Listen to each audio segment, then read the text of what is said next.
বছরের শুরুর দিনেই সারা দেশে প্রাথমিক থেকে মাধ্যমিক শিক্ষার্থীদের মধ্যে পাঠ্য বই বিতরণ করা হয়েছে। তবে বেগম খালেদা জিয়ার মৃত্যুতে রাষ্ট্রীয় শোক থাকায় বই বিতরণে আনুষ্ঠানিকতা ছিল না। স্ব বিদ্যালয়ে গিয়ে বই নিয়েছে শিক্ষার্থীরা।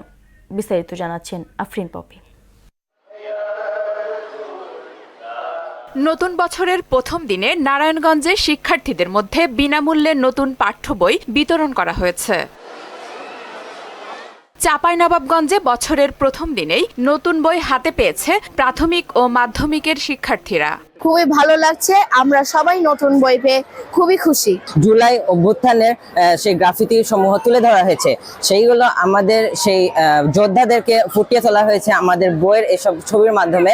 শিক্ষার্থীদের হাতে সময় মতো শতভাগ বই পৌঁছে দেওয়া হচ্ছে বলে জানিয়েছেন জেলা শিক্ষা কর্মকর্তা। ইতিমধ্যে প্রায় 95% বই শিক্ষার্থীদের হাতে বন্টন করা হয়েছে।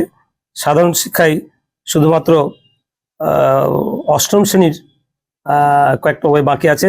বরিশালের হিজলায় উৎসব ছাড়াই প্রথম দিনে শিক্ষার্থীদের হাতে নতুন বই তুলে দেওয়া হয়েছে। ফেনী জেলা জুড়ে প্রাথমিক স্তরে শতভাগ পাঠ্য বই সরবরাহ সম্পূর্ণ হলেও মাধ্যমিক ও দাখিল স্তরে চাহিদার অর্ধেকের বেশি বই পাচ্ছে না শিক্ষার্থীরা। স্কুলে আসার পর আমি নতুন বই পেয়েছি, নতুন বই পেয়ে আমি খুবই আনন্দিত। নতুন বই পেয়েছি, খুশি আমি। বান্দরবানে প্রাথমিক ও মাধ্যমিক শিক্ষার্থীদের মাঝে নতুন বই বিতরণ করা হয়েছে। বছরের প্রথম দিনে সিরাজগঞ্জে মাধ্যমিক ও প্রাথমিক স্তরের শিক্ষার্থীদের হাতে পৌঁছেছে নতুন পাঠ্য বই। নওগাঁয় বছরের প্রথম দিনেই নতুন বই পেয়ে উচ্ছ্বাসিত শিক্ষার্থীরা। শোক দিবস থাকায় বছরের প্রথম দিনে বই বিতরণে উৎসব হয়নি খুলনায়। শীত ও কুয়াশা উপেক্ষা করে কিশোরগঞ্জে নতুন বই হাতে পেয়েছে শিক্ষার্থীরা।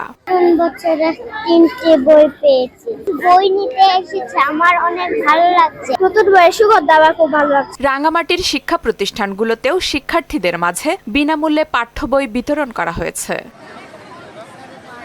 রাজশাহীতেও শিক্ষার্থীদের মাঝে বিনামূল্যে পাঠ্য বই বিতরণ করা হয়েছে।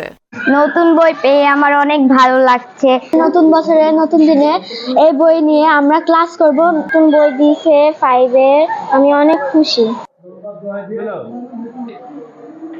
আফরিন পপি, মোহনা সংবাদ।